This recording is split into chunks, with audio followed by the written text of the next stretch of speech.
Tertúlia. Então, boa tarde a todos. Hoje é dia 21 de fevereiro de 2015, é um sábado, verbete de número 3.305. Ele tem 5 páginas, 49 elogias e 15 máximos. O tema, profilaxia da ludopatia, e foi elaborado segundo a especialidade para profilaxiologia. Quem redigiu o verbete é o neoverbetógrafo Gabriel Nobre Galvão.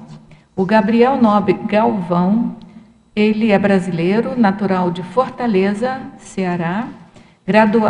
A graduação dele, ele é universitário e entrou na ciência da computação em 2012, mas esse ano ele está se transferindo para o curso de administração. Depois ele vai explicar isso para a gente. Ele é voluntário da Conscienciologia desde agosto de 2012 e docente da Conscienciologia desde agosto de 2014. A profilaxia da ludopatia é o ato ou efeito de a consciência homem ou mulher predisposta ao vício do jogo adotar diuturnamente condutas preventivas à manifestação da patologia, visando maior dinamização da atual existência intrafísica e a evitação do desvio proexológico. Na pensenologia, nós destacamos o holopensene pessoal da paraprofilaxia, o holopensene da prevenção do desperdício de tempo, o holopensene da saturação ludopática, a ênfase do discernimento nos pensenes pessoais, os pensenes compulsivos, os neopensenes, a neopensenidade, os ortopensenes, a ortopensenidade.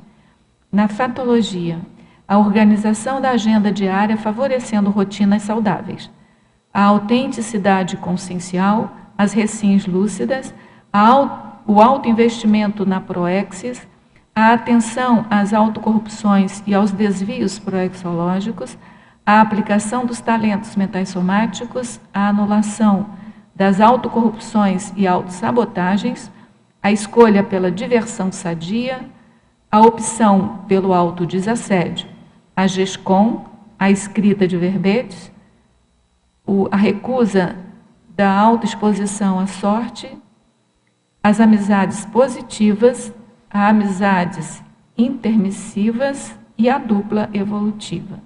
Na parafatologia, a autovivência do estado vibracional profilático, a paraprofilaxia das compulsões aos jogos, os insights relativos à existência de proexis a ser cumprida, os insights estimulantes ao desempenho intelectivo, o desfazimento dos bagulhos energéticos pessoais e o desassédio interconsciencial.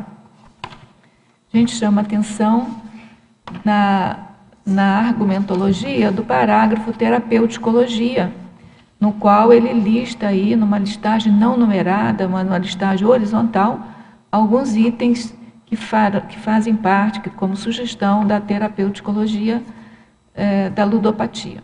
Na remissiologia, nós destacamos antibagulhismo energético, autodecisão crítica, crescendo melim autossuperação, porão consciencial e reconciliação íntima.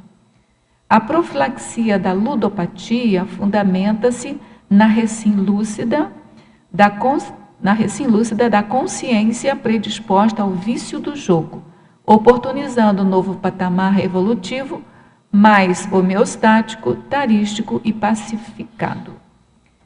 Você vem aproveitando as oportunidades evolutivas para as reciclagens pessoais? Ainda mantém alguma tendência à ludopatia ou já adota condutas para evitar ou superar essa patologia?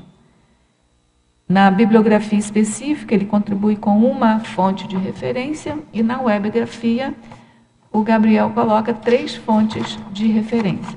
Agora nós vamos ler a mega-análise elaborada pela equipe Enciclosapiens de mega-análise, que é composta por Ana Maria Rocha, Marilene Raganin e Socorro Frazão.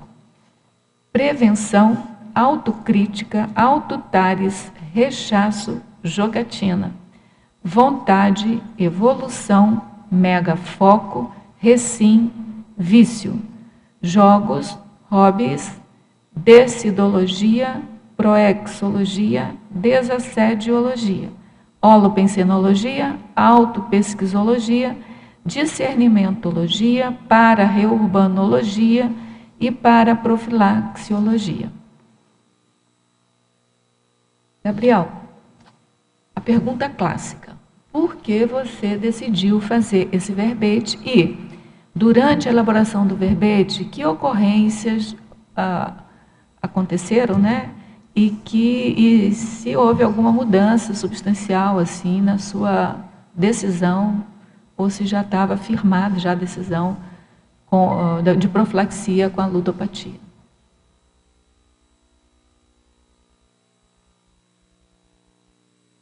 Tá ligado? Para cima. Oi? Agora tá bom, pode falar.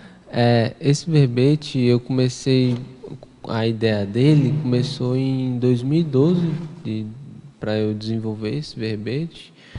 E assim, desde quando eu era pequeno, acho que 13 anos, 11 anos mais ou menos, eu já tinha esse processo da ludopatia. Eu gostava muito de jogo.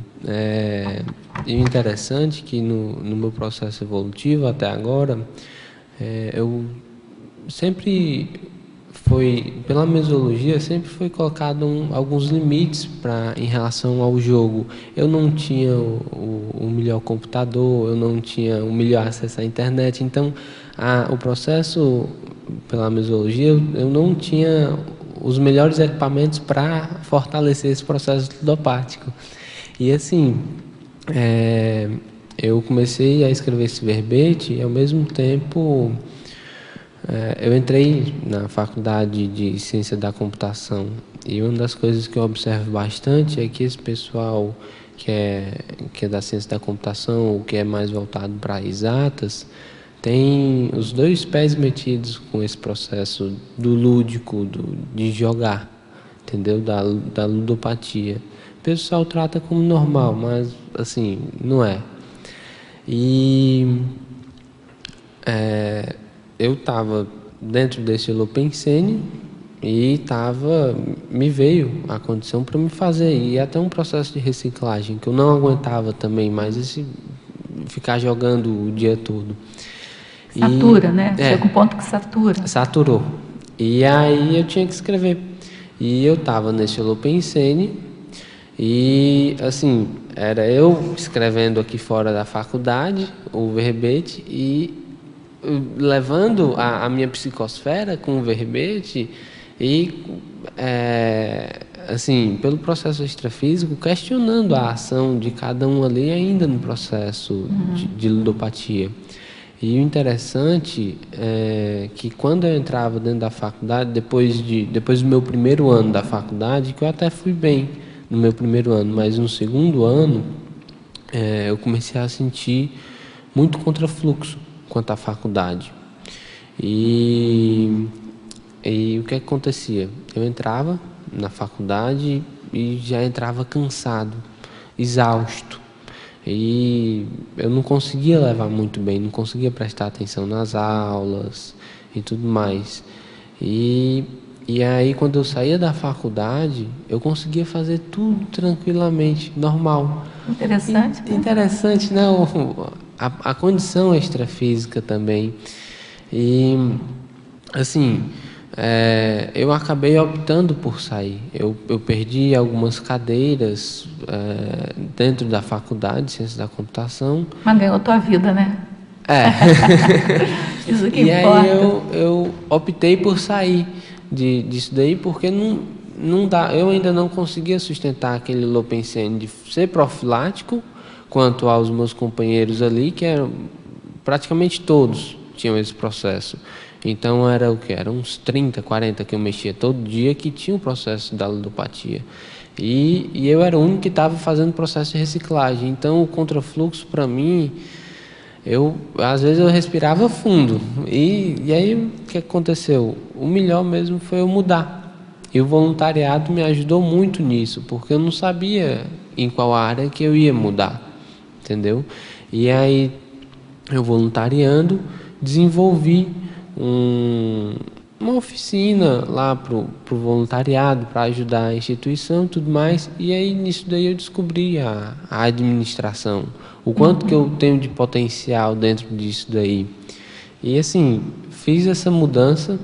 Na época que eu estava escrevendo verbete também era uma época bem decisiva para mim, porque eu ainda tinha umas recaídas, algumas recaídas, eu passava 3, 4 meses e aí recaía no processo. E como toda e qualquer patologia, realmente você tem que se afastar total, superar aquilo ali para depois retornar para o grupo para ajudar. Então, eu agora estou num processo de me afastar do pessoal, entendeu? Para daqui a pouco voltar. E o verbete está fazendo parte aí dessa reciclagem. Que bom, parabéns. Só um esclarecimento. Você fala em ludopatia, mas não envolvia dinheiro, era só jogo de computador. Não, era só jogo de computador, não tinha dinheiro. Mas eu conheci algumas pessoas que jogavam pôquer e assim, eu até comecei a jogar pôquer pela internet, mas eu não gostava, sabe?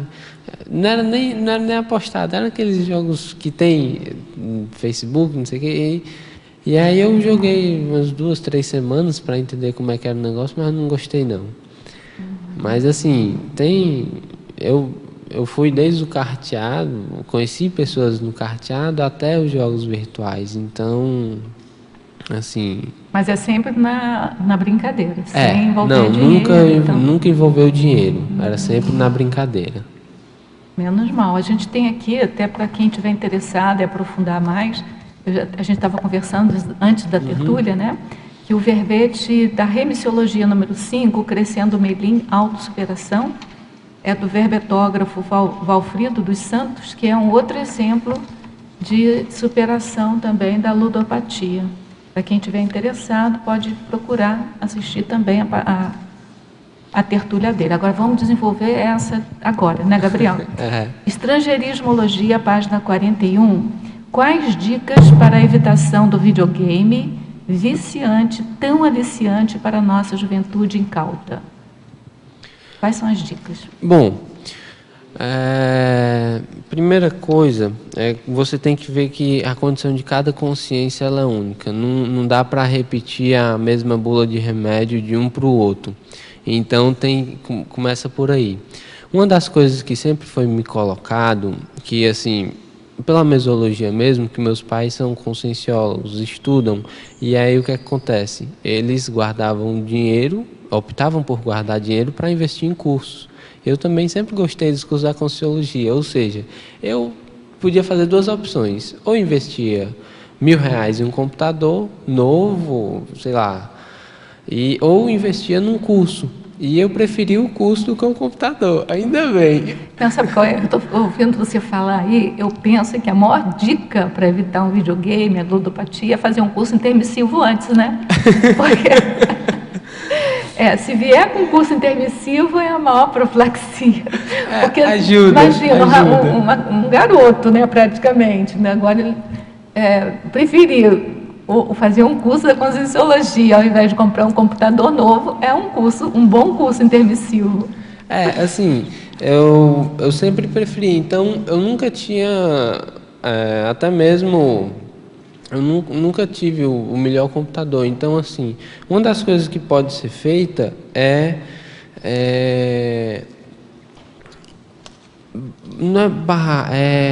restringir um pouco o processo do acesso, entendeu?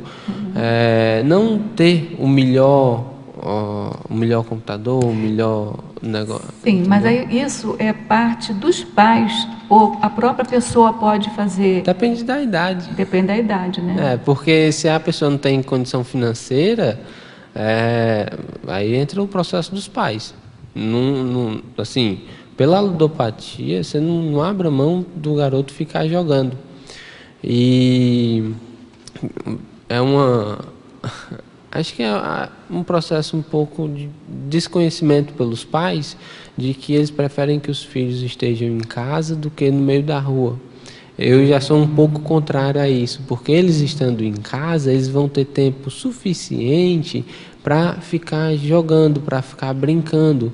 E, assim, não é um negócio muito positivo, porque começa com a mania de ficar jogando um joguinho, outro joguinho, e aí daqui a pouco, quando você pensa daqui a alguns anos, isso vira uma grande patologia. Mas o medo que os pais têm hoje, inclusive eu como avó tenho esse medo também, é das pessoas ficarem muito, dos adolescentes, das crianças ficarem muito tempo fora de casa com outras companhias e acabar caindo no vício da droga, que não sei se é pior ou melhor do que o jogo assim, da aí luta. tem Então que eu acho que ter... falta orientação mesmo dos pais, né? É um processo de orientação também. E assim, sempre ficar atento com onde é que você coloca, desde a infância, onde é que seu filho vai. Porque assim, uma das coisas que pode ajudar muito é o esporte fora O de esporte pode casa. ser. Eu sempre gostei de natação. Meus pais sempre investiram nisso comigo. Me colocavam em escolinha de natação e tudo mais. E eu, na Você época foi que por eu, aí, né? A válvula de escape foi pela foi natação. um pouco também, que eu passava 3 horas na natação, que em determinada etapa da minha vida eu me tornei um quase atleta. Um quase atleta. E assim, eu passava 3 horas na natação, chegava em casa cansado, não pensava muito em jogo. Em jogo. Ou eu estudava um pouco, ia para natação e chegava em casa cansado, porque 3 horas nadando é tempo. E assim, ocupa a cabeça da pessoa. Uma das coisas que pode ser também prevenção é ocupar a cabeça com coisas úteis, com ações úteis. Isso. Agora, se não tem um pai para fazer esse meio de campo aí, a pessoa já está adulta, independente, está com esse problema, o que você acha que a pessoa pode fazer? Abre a tampa do lixo e joga tudo fora. Porque assim, não adianta ficar, não, vou guardar e eu fiz um investimento muito grande, comprei um videogame, comprei vários jogos. Cara, pensa na tua vida daqui para frente. Você tem, eu vou colocar aqui 35 anos. Você passou 5 anos acumulando tudo isso, ou mais tempo. Você deve ter gasto aí em torno de uns 5 mil, dependendo do poder financeiro, em torno de 5 mil reais com um jogo, ou mais, né? E assim, pensa nesse dinheiro como um investimento. Joga fora e joga vai fazer fora, outra coisa. porque se você pega esse dinheiro e vai investir em outra coisa, num tempo para você, em livros, ou então até mesmo em ação na Bolsa de Valores, isso vai render muito mais. Pensa daqui para frente, pensa que você vai viver até os 80 anos. E outra, tem um tempo também que às vezes eu faço uns cálculos. E aí eu calculei, me veio a ideia de calcular o tempo. Em 5 anos, uma pessoa normalmente gasta 5.500 horas jogando. Eu estou colocando aqui uma média de 3 horas por dia. Que é mínimo, né? Para quem tem esse... Para quem tem a patologia é bem pequeno. É bem pequeno. Então, você gasta 5.500 horas em 5 anos. O que é que você não poderia ter feito esse tempo todo? E outra, para você ser especialista em alguma coisa, algumas revistas trazem que é preciso 10 mil horas. Ou seja, você é quase especialista em ludopatia. Assim, você poderia ser especialista em alguma outra área, mas não, o investimento pessoal foi para outro canto. Entendeu? Muito interessante suas contas. Muito interessante. Posso só acrescentar uma coisa? Sim, pode. Porque você, Rosa, você sugeriu que então a melhor profilaxia é ter feito o curso intermissivo. Né? Então, eu só ia acrescentar que, estando aqui no intrafísico, seria o melhor ter recuperação de cons, que eu acho que é o processo que está acontecendo com o Gabriel. Né? Ele recuperou cons e agora estabeleceu aqui uma terapeuticologia.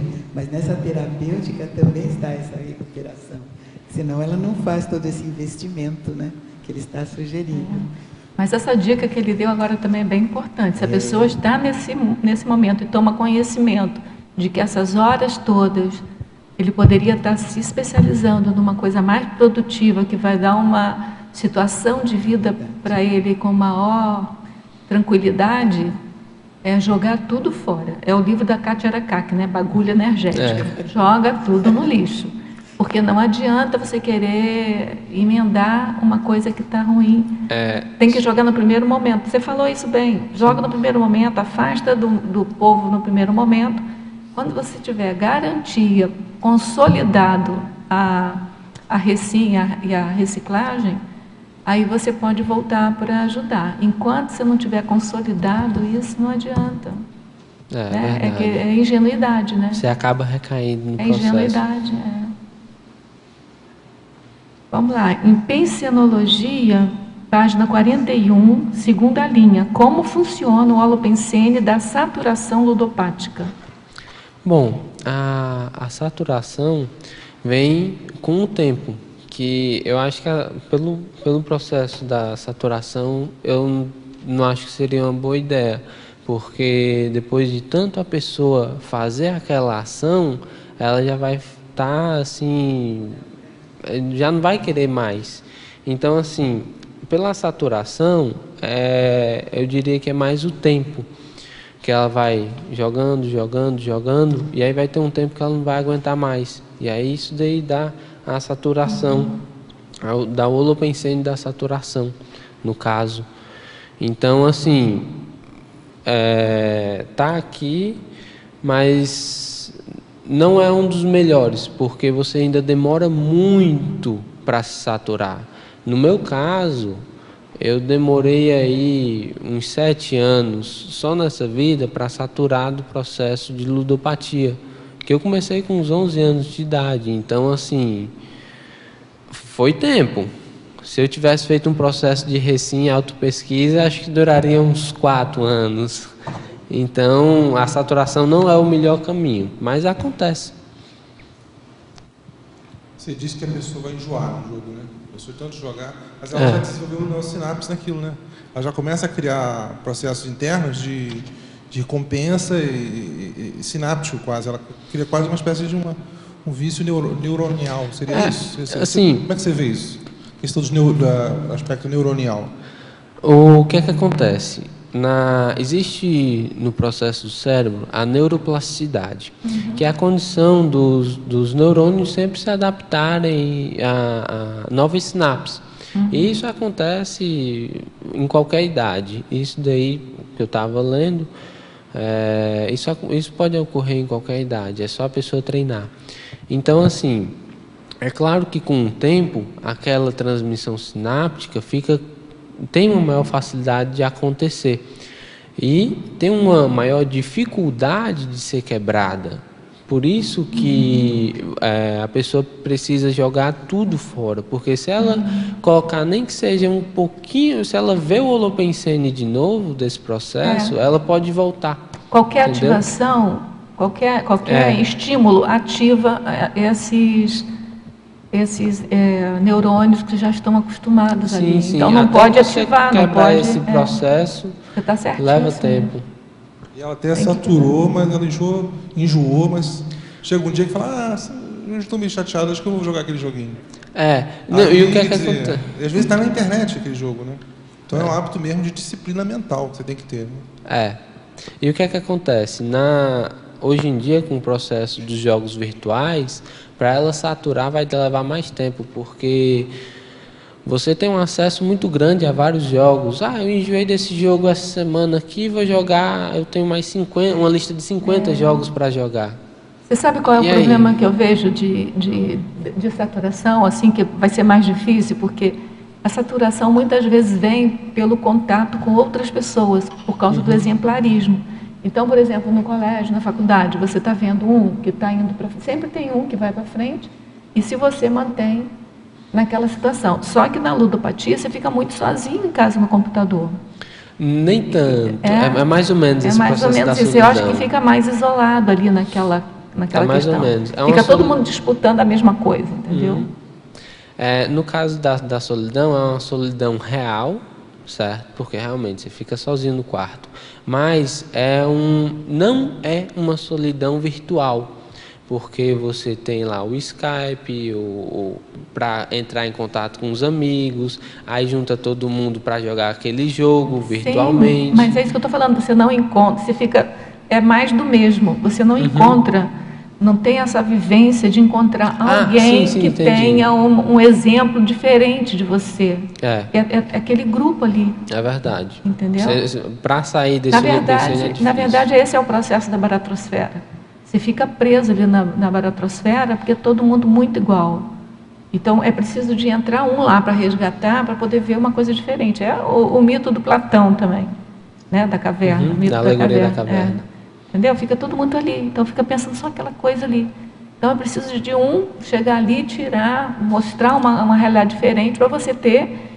E aí você começa a saturar. Eu não acho que você satura porque o seu neurônio cansa. Seu neurônio, como você falou, se você tem a plasticidade, o neurônio não vai cansar, ele vai se acomodar nessa nova vida neuronial que você tiver. É mais fácil, né? É mais fácil, né? Então, o que vai te incomodando? É o sofrimento, a dor, é a pessoa do lado que está conseguindo coisas que você não está conseguindo. Então, mexe um pouco com o teu orgulho também, com a tua vaidade, vai mexendo com outras questões. Entendeu? E as perdas também. As perdas são dolorosas, né? Porque a idade vai chegando, você vai vendo as coisas complicarem do teu lado, a saúde, dessoma de pessoa que você gosta. Então, isso vai mexendo com você. E aí, isso que eu acho que faz a saturação. Né? É a iminência da perda que faz a saturação. A minha avaliação. O teu verbete chega em muito boa hora, né? Inclusive, ontem tivemos uma jovem também falando sobre a auto-organização dos estudos. Estava, né? Ela falou do Dédalo, do labirinto, do processo da baratosfera. Aí eu perguntei sobre a questão, se ela podia fazer um paralelo com a questão da internet, que é um labirinto da baratosfera. Mas ele chega muito em boa hora, porque é uma coisa muito real esse hábito de... E tem alguns argumentos falaciosos que às vezes a pessoa pode criar. É gratuito. É gratuito, não custa nada, mas ele está perdendo o que você falou muito bem. Um tempo precioso que ele podia se especializar num livro, num artigo, num verbete, como você está fazendo. A questão também de... é um ritual de passagem, é um ritual de grupo, né? Todo mundo está jogando, eu quero conhecer. Tem a questão da tecnologia. Esse jogo exige algumas tecnologias a mais. Tem os jogos de guerra, que são os piores, de briga, de luta, que desenvolve. A gente tem que, cabe lembrar, aquele assassinato que teve da família Perseguini, São Paulo, que o menino jogava um jogo de assassinato. Então, isso aí já é o extremo Então, o seu verbete chega em muito boa hora. Hein? Acho que... Só parabéns mesmo e vamos perguntar. Hein? Oi, tudo bem? Parabéns pelo tema, acho muito importante esse tema. Você sabe que existe hoje na informática também os jogos educativos, né? Usando essa estrutura. Você acha que alguns deles que eu já vi têm subjetivamente atitudes semelhantes a matar um pinguinzinho, cair, coisas desse tipo? E são jogos na matemática. Você acha que isso poderia influenciar de uma forma negativa o processo de recuperação? Assim, a psicologia e a neurociência hoje, ela está conseguindo pegar esse processo do lúdico e colocar para desenvolver traços ou então desenvolver capacidades no cérebro. E isso daí é bem importante porque, pegar o exemplo aí do jogo que fica matando animais e tal. Assim, primeiro tem a palavra matar e tem a ação de matar, né? Às vezes a pessoa, estou jogando aqui, isso daqui pode ser bom para algo, mas só que como é que fica o processo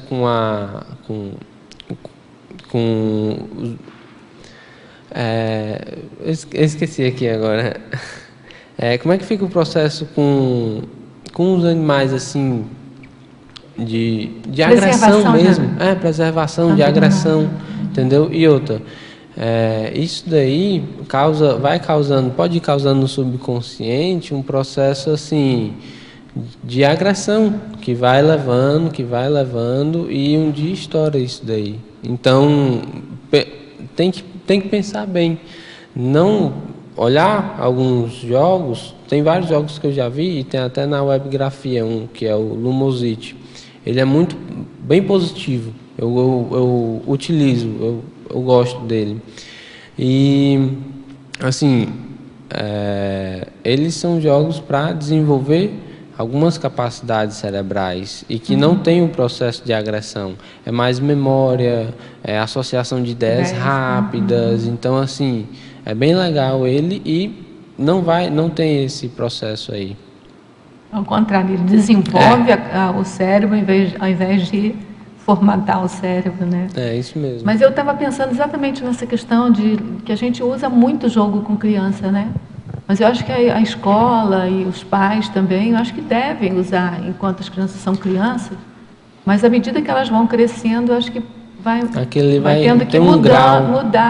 Eu acho que vai tendo que mostrar que, por exemplo, o estudo, a tarefa é importante independente do jogo. De alguma maneira as escolas fazem isso, né, também. Assim, olhando por uma escala, você começa com um jogo desse nível para desenvolver o cérebro, mas tem um processo de agressão nele. E o que acontece? A criança tem lá 5, 6 anos, e aí ela vai desenvolvendo e vai achando aquele processo de agressão até certo ponto normal, porque ela convive com aquilo. Então, quando ela pega outro jogo de agressão, ela acha que é normal também. Ela pode achar que é normal. E aí vai evoluindo até a pessoa chegar no processo bélico, de guerra, assim, de jogos de guerra. Mas isso não é só o jogo. Por exemplo, um pai que bate no filho, é a mesma coisa. Se o pai que ama o filho, né, o filho acha que o pai é a pessoa que mais ama ele, bate nele, qualquer um ele pode bater em qualquer um, não é? Imagina, o pai e a mãe que bate uma criança. Entendeu? E tem pai e mãe que bate assim, não é uma palmadinha, dá surra. Então isso assim, eu acho que é mais sério até do que o jogo de agressão. Não estou defendendo o jogo de agressão não, tá? Agora, os jogos didáticos, eu acho que não tem nenhuma noção que eles podem ter uma certa concorrência, como que se fala? Concorrência ali, disputa, né? Mas eu acho que não tem. A relação de causa e efeito, Rosa, e também da estrutura da pessoa que está fazendo aqui, que está jogando aquilo ali. A criança, ela vai usar para o desenvolvimento, mas de acordo com o temperamento dela, as afinidades dela, e aquilo pode desenvolver para... É neutro. Vai desenvolver para o processo os jogos didáticos? Jogos didáticos. Não, mas os jogos didáticos... E a temperamentação da criança, né? Mas os jogos didáticos, que eu entendo que são jogos didáticos, eles não têm nenhum critério de agressão, como que se fala? Concorrência, de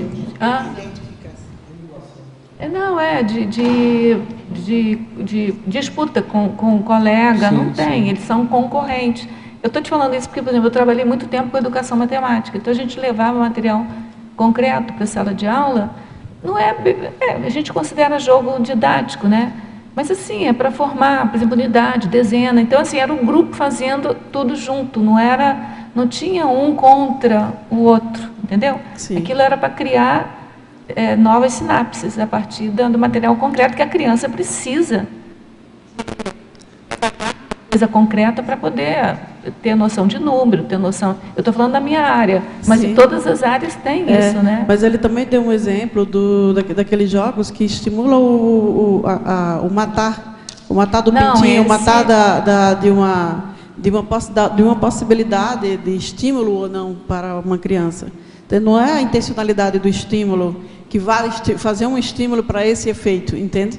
É um trabalho e que aquilo pode trazer pela personalidade da pessoa.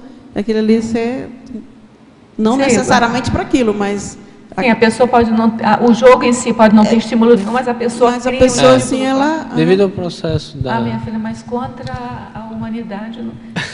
Não tem, com certeza. É salvaguarda contra a é relativo. O seguinte, ludo, ele tem 2 significados, certo? Ele tem um significado que foi o primeiro a ser utilizado, que vem ludos, que vem desde o processo romano, que era onde os gladiadores treinavam, era o ludus. E também o ludus pode significar escola, como academia. Tem a academia de ginástica e a academia escolar, no caso, academia universitária e tal.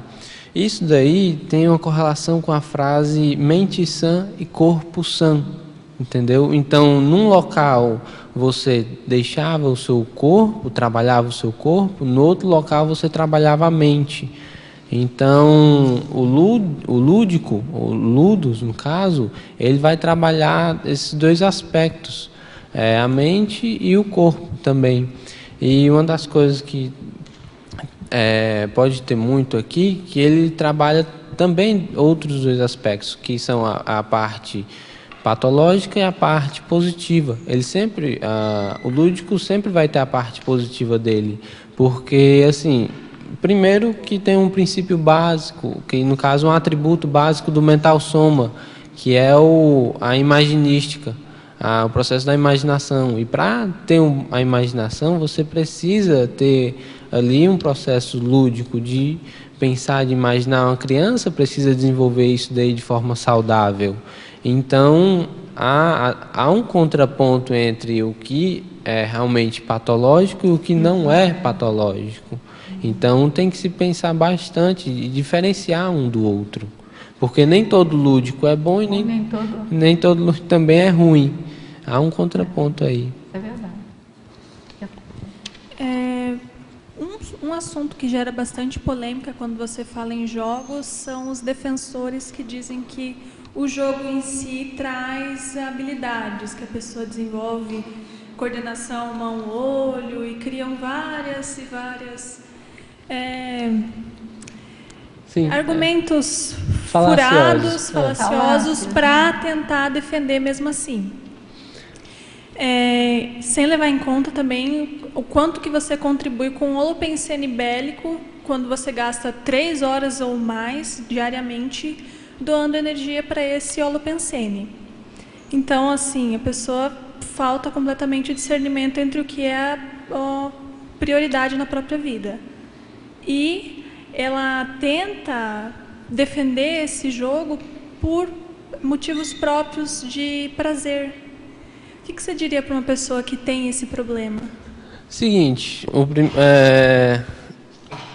uma pessoa que, assim, quando você vai desenvolvendo algumas habilidades, pode até ser que no próprio jogo em si você desenvolva uma coisinha ou outra, mas não é tão focado, não é tão bom, assim, o retorno não é mais positivo do que negativo. Geralmente ele é mais negativo. E, assim, um ludopata, ele tem um grande problema, que é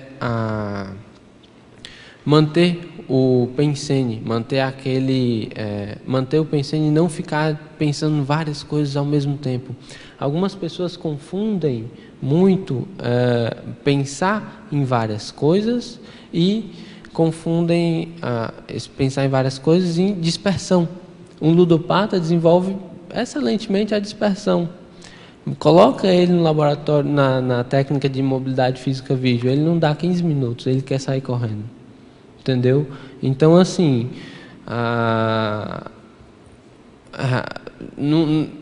esse é o meu argumento, entende? A pessoa não segura muito o pensene. E outra, ela não acaba desenvolvendo a não retilinearidade pensênica. Um dos meus problemas hoje é esse processo da retilinearidade pensênica. Às vezes eu estou pensando aqui num negócio e começa a escapar. Aí eu, não, pera, volta, que não dá certo o negócio. E outra, ficar fantasiando também. Devido a muita fantasia pelo próprio jogo em si, ela começa a fantasiar várias coisas e viaja na maionese e assim, gera um problema. Então, primeiro, o que eu vejo ele não segura o pensene, não tem uma retilinearidade pensênica e ele fica fora da realidade. Eu acho que isso tem a ver também com o excesso de imagem. É. Figura, imagem. Não O excesso de ele não estímulo, segura, ele não consegue segura nada. Concentrar. Ele não segura nada. A leitura obriga você, tem um processo cerebral, a não ser que você seja dislexo, que o dislexo faz outro caminho. Mas uma pessoa que não seja dislexo, ela faz um caminho que uma letra atrás da outra, né, é linear. Então vai te linearizando. Por isso que ler é bom para a linearidade pensênica. Já você ler, ver, apreender as coisas por imagem, ela já faz um outro caminho, que é o caminho do dislexo. O dislexo lê devagar, exatamente por isso, porque ele não sabe que ver é com R e vai dar ver, ele lê por imagem. Entendeu? Não tem nada a ver com inteligência. Ele é inteligente igual, às vezes até mais do que um outro. Só que é diferente, o caminho cerebral é diferente. Então, eu imagino que tem essas habilidades, o dislexo tem uma habilidade que os outros que não são dislexos não têm, que é ver por imagem, que é imaginar coisas, mas, por outro lado, isso também dificulta a leitura. Então, eu penso que seja alguma coisa de desenvolvimento cerebral, de quando você desenvolve pela leitura, que é linear, que é uma coisa atrás da outra, sequencial, ou desenvolvimento cerebral por imagem, que pula, né? Fica pulando ali na tela. Além do que essas habilidades que ele desenvolve, ela pode ser desenvolvida de outra forma. Sim, sim. O ponto negativo supera o ponto positivo. Sim, sim, sim. Outra coisa que você coloca aqui várias vezes no seu verbete é a autenticidade consciencial. Está aqui na segunda linha da fatologia. Como é que você fez essa relação com a profilaxia da ludopatia? Primeiro, uma pessoa... Eu peguei isso bastante do livro Autenticidade Consciencial. E o autor ele destaca 4 tópicos, 4 estilos de autenticidade lá. E eu sempre coloco a autenticidade positiva, cosmoética. Primeiro, porque se a pessoa ela é autêntica consigo mesmo, ela não vai ficar acobertando essas ações patológicas. E outra, obriga ela a fazer o processo de reciclagem mesmo, porque ela tem um processo de se perceber como realmente ela é, e aí, bom, só resta fazer o quê? Reciclagem, porque ficar no mesmo nível não dá, entendeu? Ficou claro? É a pessoa deixar de fazer autocorrupção, de isso não é jogo, isso aqui vai me ajudar. Isso. A autenticidade bate de frente com a autocorrupção. Isso daí pelo menos pelo livro que eu li, é bem claro. Tudo bem? Entendeu? Gabriel, a Beth, meus parabéns pelo verbete aí, mas eu queria que você falasse um pouquinho, principalmente, desse um exemplo, aqui em Fatologia, na página 41, na 4ª linha, anulação das autocorrupções e autossabotagens. Como é que é esse mecanismo? Bom, vem muito com a correlação que eu acabei de falar,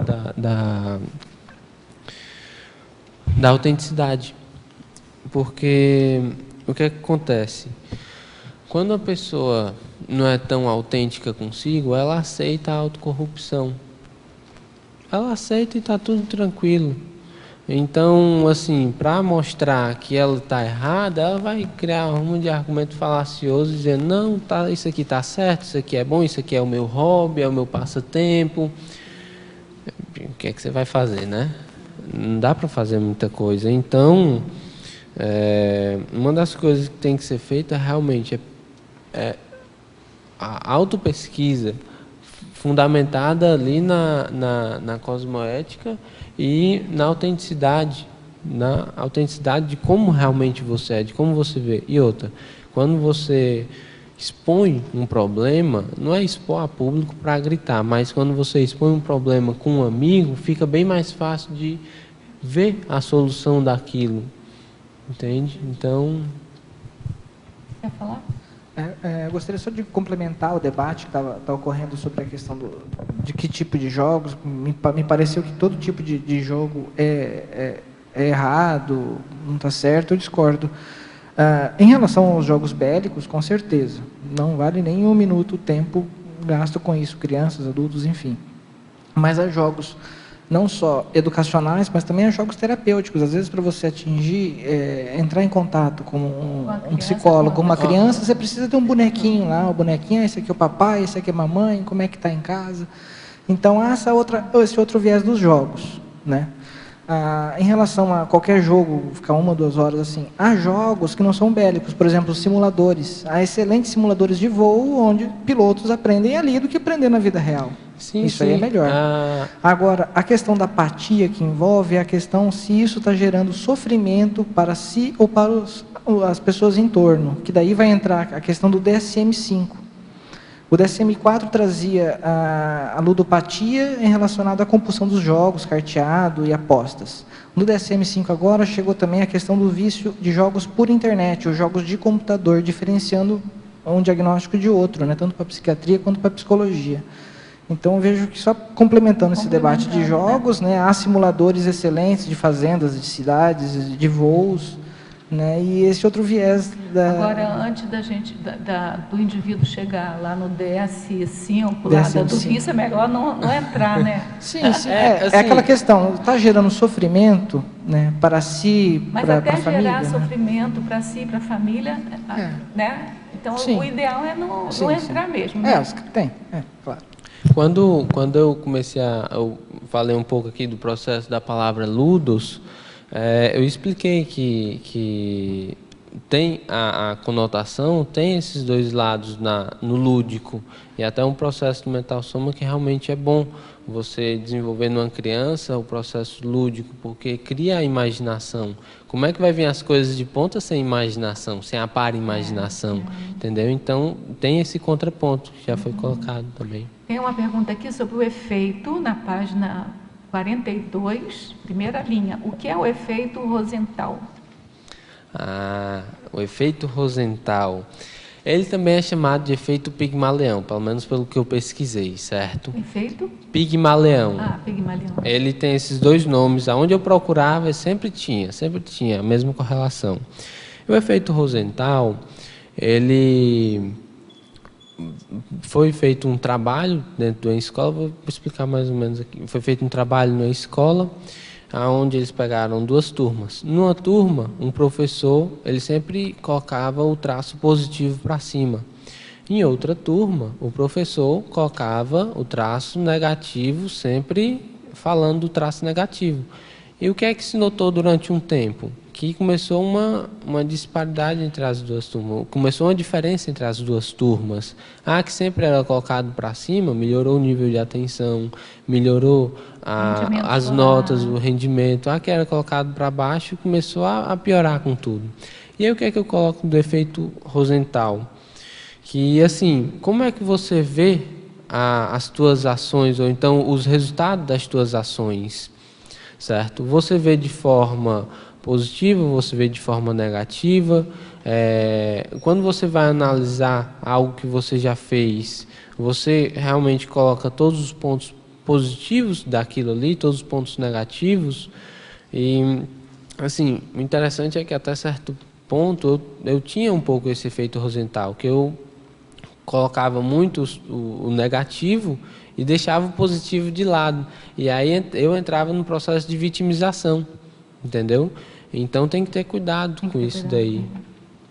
Ainda em efeitologia, página 42, segunda linha, qual é o efeito do desbloqueio mental somático? Como realizá-lo? E a seguir, qual o efeito de ser autêntico para a ludopatia? Isso você já respondeu, né? Da autenticidade. Da autenticidade já falei um pouco. E do efeito desbloqueio mental somático, você pode falar? Seguinte, como desbloquear o mental soma? Ler livros úteis, ler artigos úteis.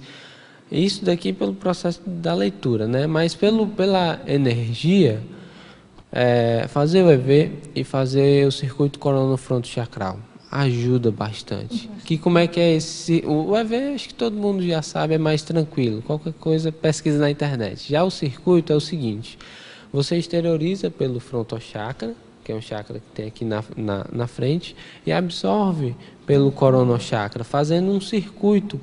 E promovendo uma retilinearidade pensênica. Uma das coisas que ele promove é a retilinearidade pensênica.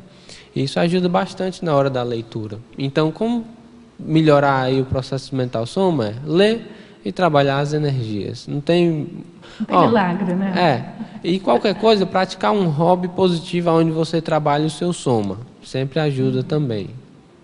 Professor Gabriel, gostaria que você falasse, se possível, até criasse um novo item na maniologia, página 43, sobre a mania do ludopata comentar ou envaidecer-se em dizer sempre o quanto ganhou de dinheiro e nunca comentar ou esconder o quanto já perdeu.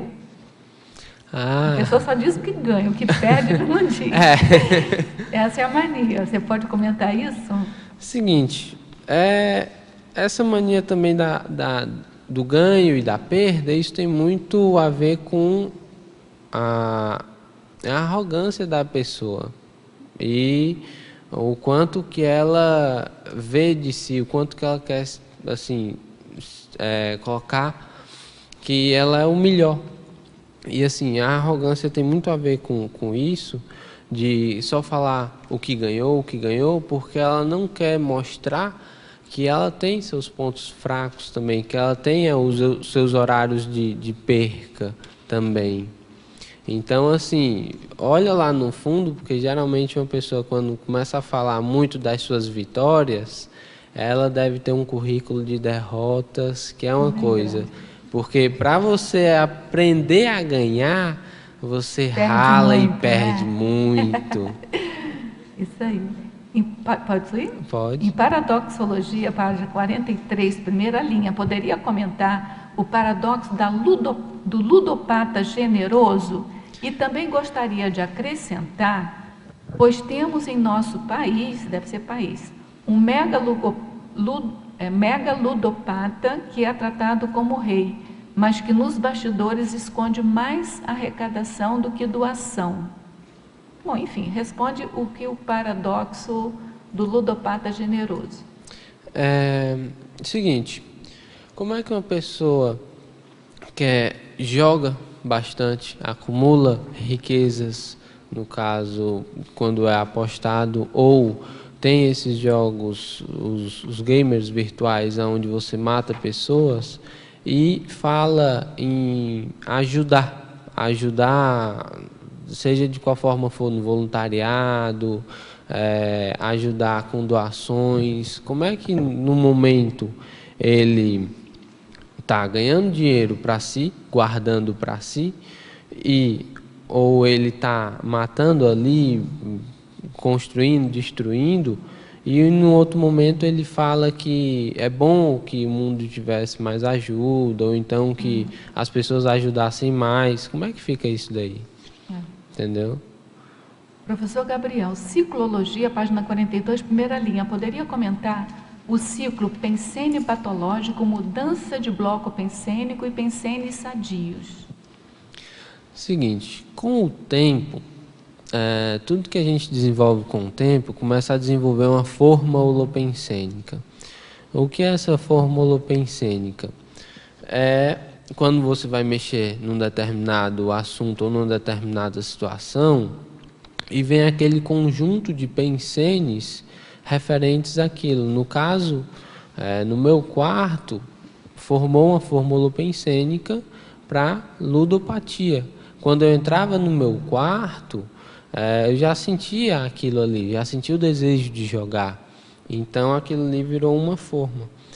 E assim, o pensênio patológico, mudança de bloco pensênico. Quando você desenvolve isso, quando você desenvolve essa forma, é muito difícil de quebrar. Então, você vai ter que começar a desorganizar o ambiente e organizar ele de novo, para ver se dá uma ajuda. E outra, sempre que quando dá vontade desse pensênio aí de jogar, dessa compulsão, vai fazer outra coisa, sai de casa, vai andar pela esquina, vai fazer qualquer outra coisa, porque aí você começa a quebrar essa forma que você criou. Então, assim, você começa a mudar o bloco pensênico. E as companhias extrafísicas que ficam lá no teu quarto começam a olhar assim, poxa, ele não está mais vindo aqui para jogar. Sempre quando a gente perturba ele, ele sai correndo. Então, o que é que eu vou ficar fazendo aqui? Não tem ninguém para eu vampirizar? Eu vou me embora, tchau. Entendeu? Então, no primeiro momento, você corre. Depois você senta corre, né? E conversa. É, mais ou menos isso. Interaciologia, página 42, primeira linha. Poderia expandir a interação mercado ludopático, retroalimentação pensênica? É mais ou menos, né? Assim, o mercado ludopático, eu vou pegar aqui o viés dos jogos virtuais. Ele já superou o cinema há muito tempo, em bilhões. Eu, de vez em quando, eu acompanho alguns lançamentos de jogos, dos mais conhecidos do mundo, e assim, um CEO uma vez falou que não ficou triste com a venda dos jogos, porque a empresa só conseguiu ganhar $1 bilhão, e eles pensavam que ganhariam mais. Poxa, $1 bilhão com um jogo é muita coisa. E assim, é muita gente comprando, porque colocar $100 cada jogo, é muita gente comprando, 1 milhão de pessoas que compraram. E assim, aquela empresa ganhou aquele bilhão para construir outro jogo. Então vai retroalimentando. Professor Gabriel, muito bom o verbete. Me identifiquei muito com sua situação.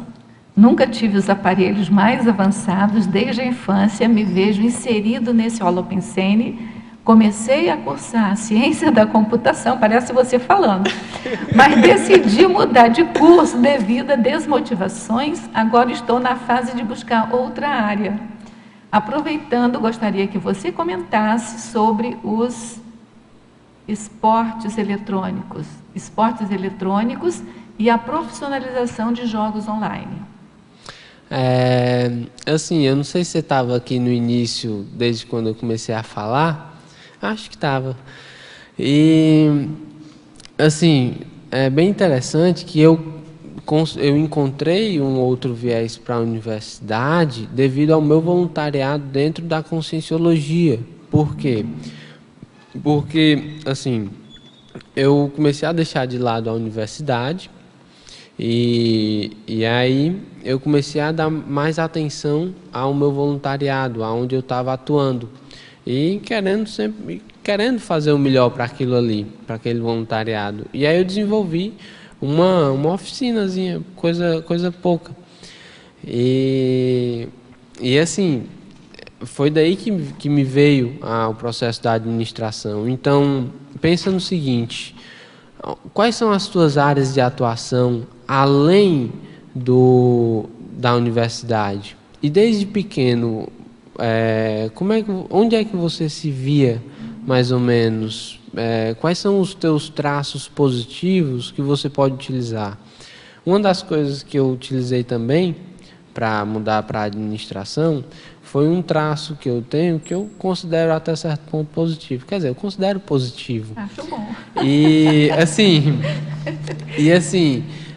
o processo de organização, que eu me identifiquei bastante com, que tem uma área na administração, que é organização, sistema e método, procedimentos, manuais e tudo isso. E eu desenvolvi a oficina em cima disso, entendeu? Então, assim, foi um traço meu que eu sempre gostei e que eu utilizava no meu dia a dia, que potencializou dentro do voluntariado, e aí eu descobri um outro viés pelo processo, pela minha ProEx. E vai ser ótimo, porque teve uma vez que eu conversei com um professor da administração, uma época que eu dava aula também na administração, e ele falava assim, todo administrador tem que conhecer alguma coisa da computação. E toda pessoa da computação tem que entender de administração. Então está bem. Você está ótimo. Porque essa orientação foi que eu dei para o meu filho, ele fez exatamente esse caminho. Ele fez técnica em computação e fez o MBA em administração. E por isso que ele falava assim, esse professor falava assim, porque, em geral, você vai para uma grande empresa, então o pessoal da administração não sabe como pedir para que façam os Relatórios? Os relatórios, enfim, os sites, né? Sim. Os programas para resolver o problema dele, porque não conhece nada de computação. Aí... E o pessoal de computação não entende o que o outro quer porque não conhece nada de administração. Então, quem conhece as duas coisas está com toda a corda aí. Então, você vai muito bem. Tem uma pergunta aqui, ó. Na tecnologia, página 42, final da terceira linha. Poderia expandir a técnica da dupla evolutiva como uma medida profilática da ludopatia? Seguinte, quando você começa a ter uma companheira ou um companheiro, certo? Você começa a ter que ter tempo para investir no casal, na relação a dois. E esse tempo você vai ter que decidir entre jogar e entre investir nesse relacionamento. Então, assim, bem no início mesmo do relacionamento, você já tem que olhar onde é que eu vou investir, certo? Se vai ser no relacionamento a dois, onde eu vou levar esse negócio para frente, ou se é no jogo. E, assim, o relacionamento a dois sempre é melhor. Outra coisa, aí me veio uma problemática, que às vezes os afins se atraem, então as mulheres estão começando a entrar mais nesse processo do jogo. E o que acontece? Se você tem uma companheira que também joga com você, aí é o seguinte, você pode fazer duas ações, certo? Comprar um computador só, porque cada hora é um que tem que jogar, já diminui a metade. Isso já é uma coisa. Já é uma coisa. Mas você pode fazer o seguinte, fazer uma parceria com ela, certo? Ou com ele, de um ficar policiando o outro e não deixar recair. Mas, no caso, quando um não quer, dois não fazem, né? Aí você vai ter que fazer o seguinte, como é que você vai conversar com seu parceiro ou parceiro essa condição da ludopatia? Não. No último caso, assim, separa. Fazer o quê? Vai ficar indo para baixo com a outra pessoa? Afinal de contas, dupla evolutiva não é para ficar vigiando, né? Dupla evolutiva não é pai nem mãe, né? Porque pai e mãe tem que vigiar, né? Tudo bem? Vamos lá. Pensionologia, página 41, terceira linha. Poderia aprofundar a pensionidade compulsiva? Seguinte, quando eu trago aqui na antonimologia, no item 4, a ludimania, certo? Tem a ver, que é o quê? Quando você começa a desenvolver uma ação, você ainda não tem, ou não tem um esforço suficiente para que aquilo ali vire rotina. E o que é que acontece?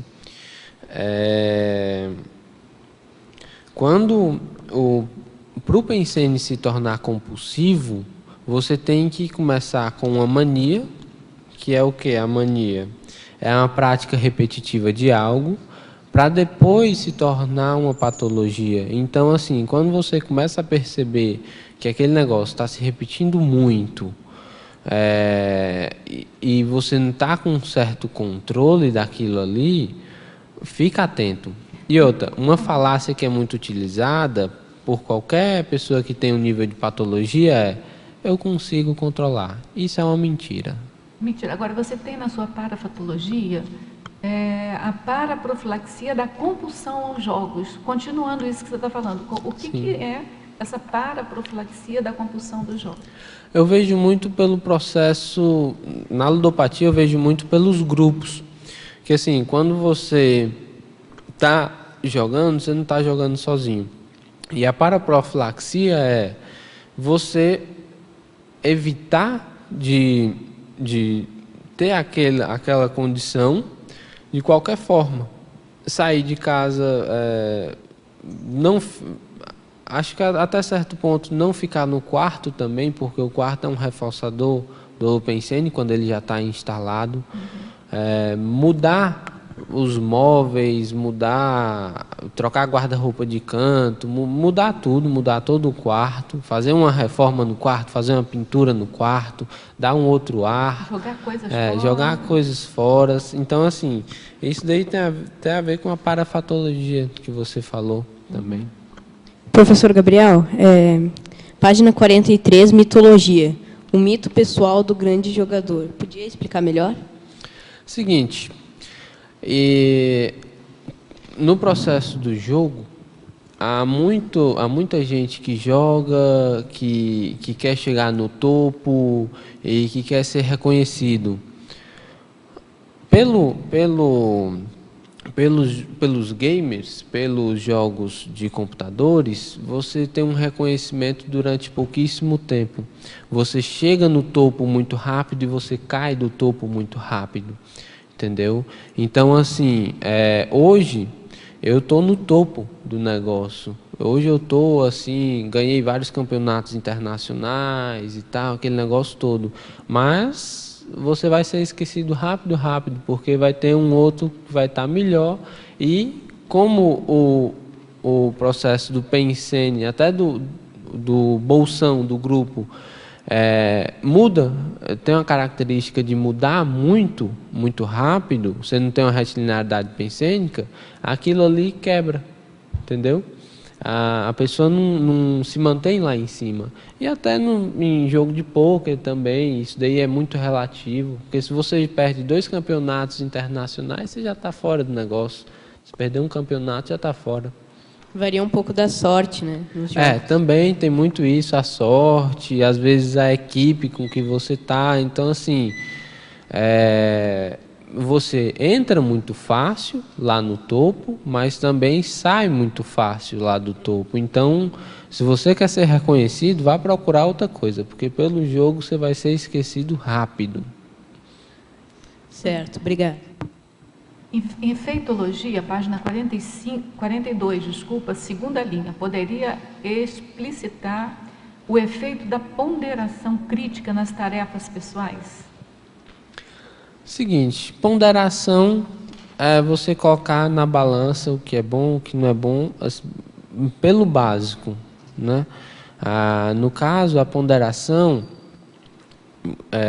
você realmente pensar, colocar no papel se isso é pró-evolutivo, se eu fazendo essa ação vai ser realmente positiva, porque assim, às vezes não, sempre você vai ter coisas mais importantes para fazer e você tem que ponderar isso daí.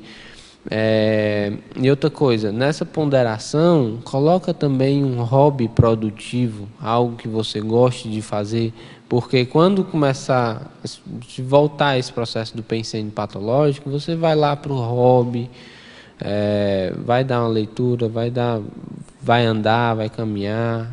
Então, em sinapsologia, página 42, final da 3ª linha, poderia falar acerca das paraneosinapses geradas pela autossuperação da ludopatia, prevenindo o retorno do vício em vida futura?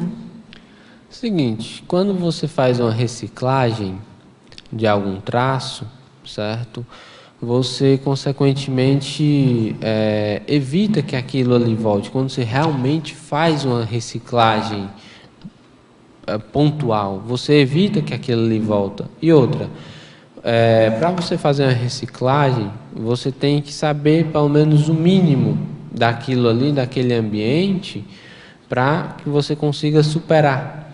Então você acaba constituindo neossinapses ou parasinapses para que aquilo ali ocorra a mudança, porque não há como ocorrer mudança sem um conhecimento do que é que vai mudar, entendeu? Então você precisa de ter as parasinapses, as neossinapses, para saber como é que vai mudar. E isso daí acaba gerando esse processo de reciclagem. Olha, eu estou lembrando aqui, independente de tudo isso, tem muita gente que fica direto com o wireless ligado na cabeça. Não sei se você sabe, tem um verbete que eu fiz sobre efeito antissomático do Wi-Fi. E ficar o dia inteiro jogando, além de queimar sinapse, ainda tem um problema que das ondas, o Wi-Fi, né? das ondas eletromagnéticas acabam com o sistema imunológico da pessoa. Entendeu? E com isso diminui a memória, diminui todo o processo cognitivo da pessoa. Então, são as duas coisas, são concorrentes aí, porque hoje em dia, muito difícil, não ser eu, outras pessoas raríssimas que têm internet com fio, né? A maioria tem com wireless, que é mais fácil.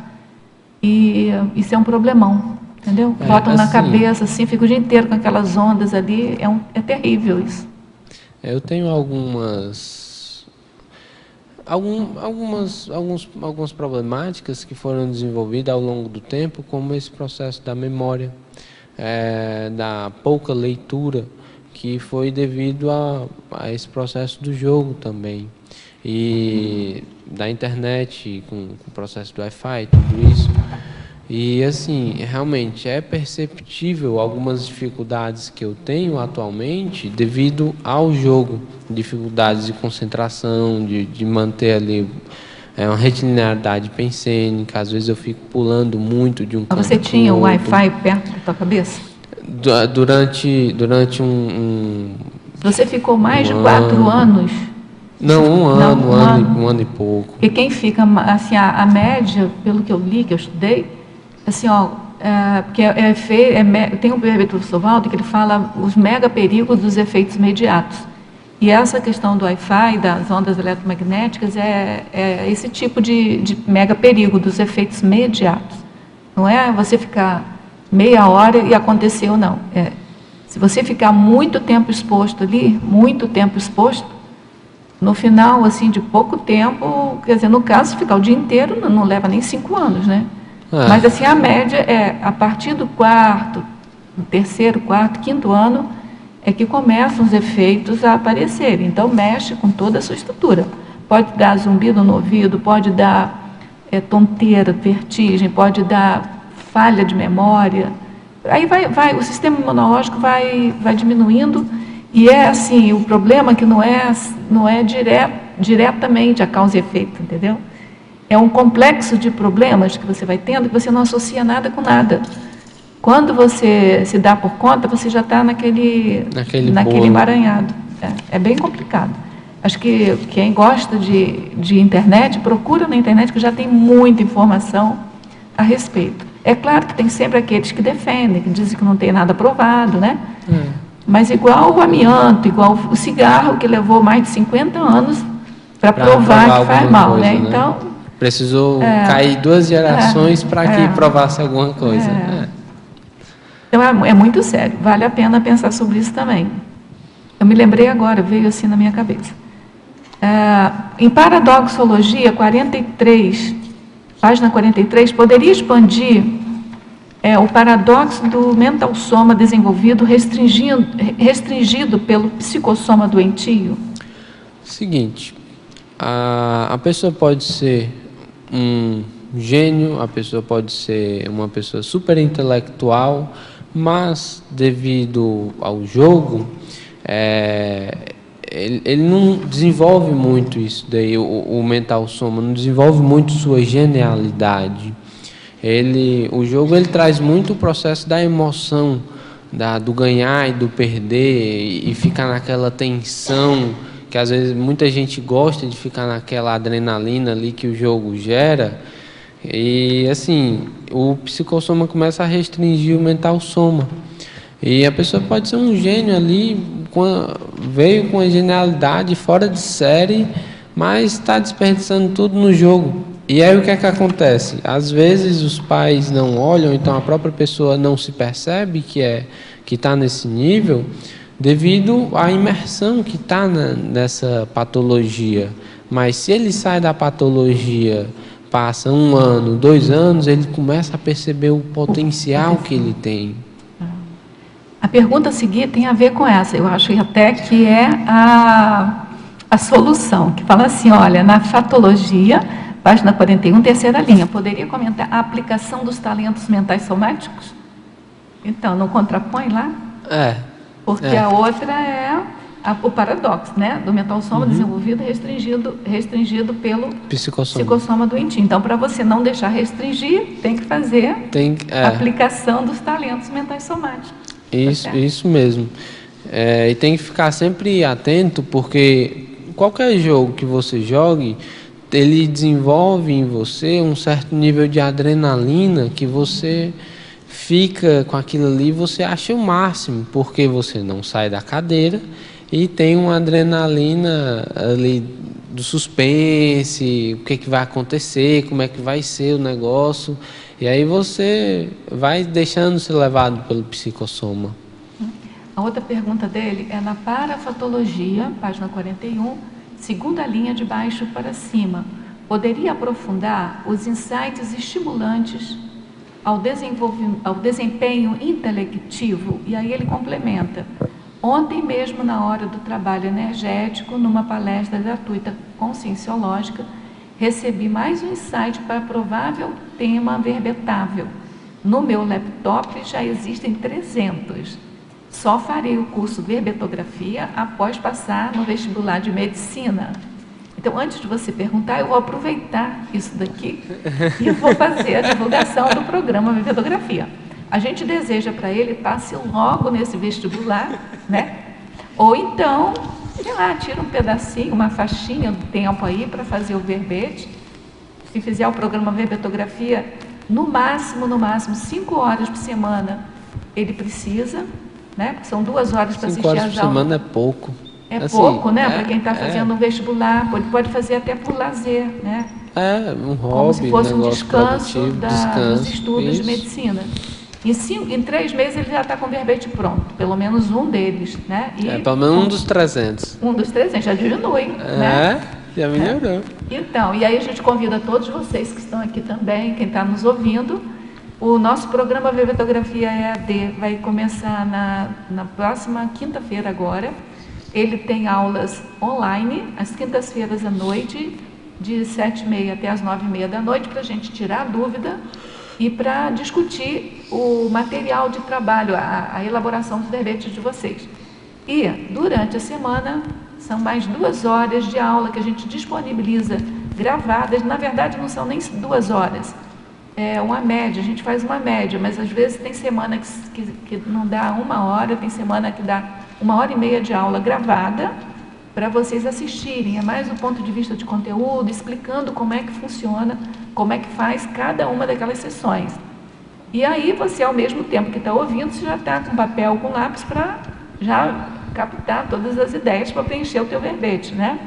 E aí depois manda aquele trabalho para a gente, e na quinta-feira daquela semana a gente vai discutir aquela sua produção e se você teve alguma dúvida das aulas. Então, resumindo, funciona assim. São 12 módulos, ou seja, 12 semanas. Na quinta-feira agora vai ser a primeira aula, a aula que a gente chama aula inaugural, para a gente já começar a dizer como é que vai funcionar. A gente libera, na média, 2 horas de aula virtual para você baixar, assistir quando quiser, onde quiser e quantas vezes quiser também. E sempre tem uma tarefa relacionada com aquele módulo. Essa tarefa vocês vão mandar para a gente até quarta-feira, para na quinta-feira a gente discutir com vocês. E semanalmente vai ocorrendo esse ciclo e que no final de 3 meses o verbete de vocês está pronto para enviar para a equipe de revisão de verbete para finalizar. Né? O verbete vira aqui, igual o Gabriel defendeu o seu verbete. Agora, Gabriel, voltando aqui a sua pergunta, os insights estimulantes. Isso, desempenho intelectivo.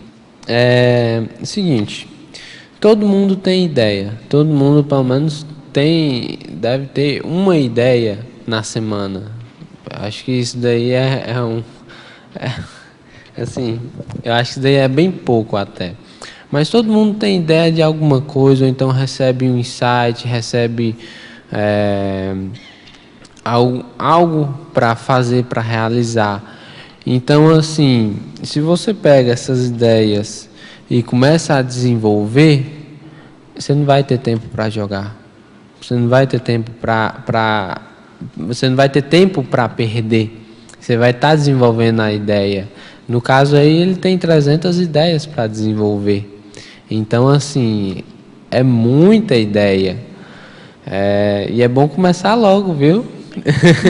entrar aí na fileira dos 500 verbetógrafos. Não sei se vai dar tempo, mas mesmo que não der, depois vai ter outros, né? Vai ter mais. Então, a gente assim, não vai parar. Então, é verdade. Porque a meta inicial era de 500 verbetógrafos. Então, a gente está fazendo um catálogo com todos os 500 e tal.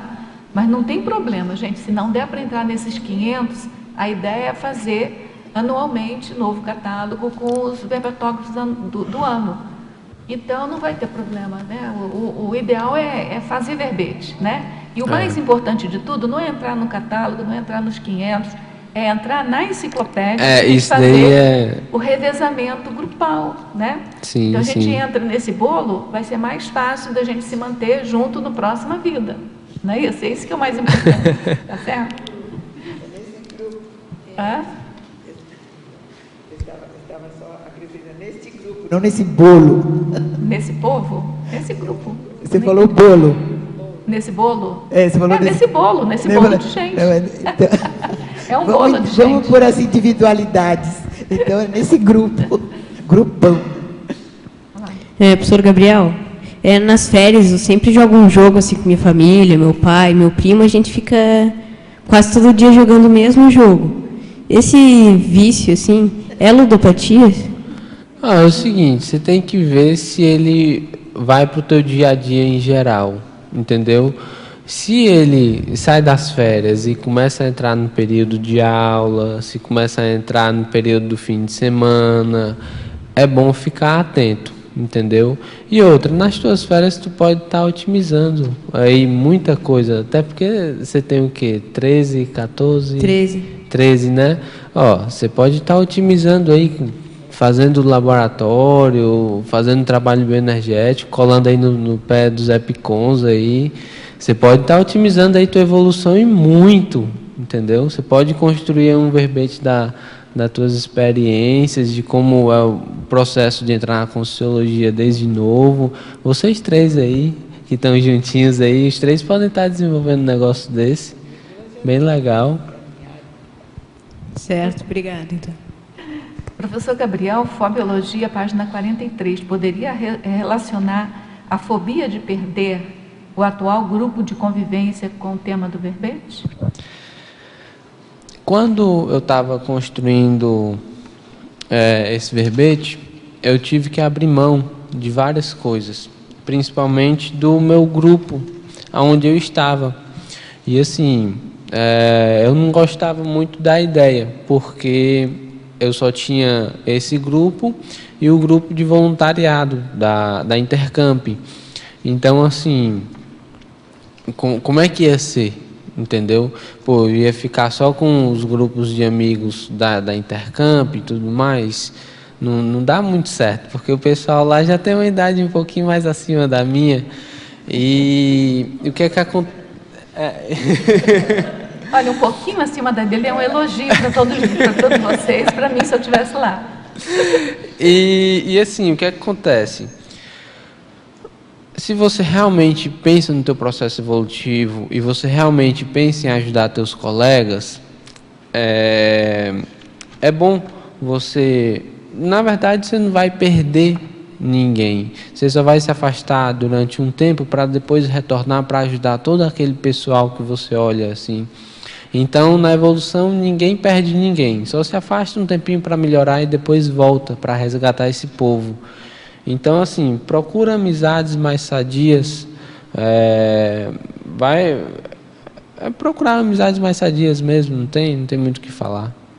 Professor Gabriel, Fatologia, página 41, quarta linha. Poderia expor em que momento na sua consciencialidade e rotina de vida fez a escolha pela diversão sadia? Se recorda de alguma intervenção recorrente de seus pais para essa escolha? Essa pergunta vem de Madrid para você.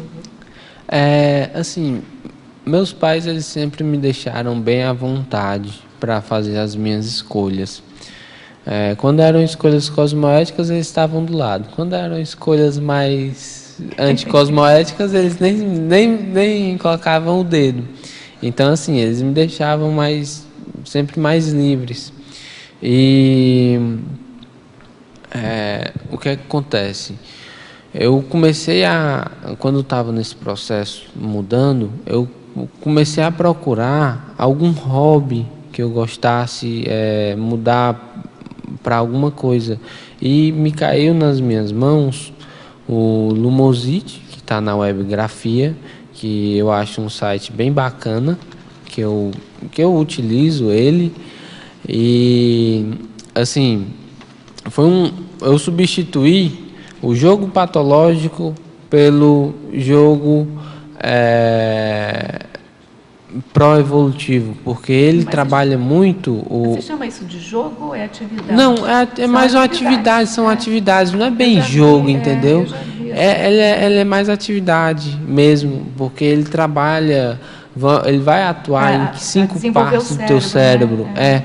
Ele atua assim e assim, ele tem você recebe um treinamento que é gradativo o negócio. E você vê que você tem um teto ali, ele te mostra o teu teto do teu cérebro. E é legal você trabalhando para desenvolver e para superar esse teto. É uma autocompetição. Uma autocompetição sadia que você olha assim para você. Eu achava que assim, eu tinha uma memória meio fraca, mas pelo que eles colocam lá, eu tenho até uma memória relativamente boa.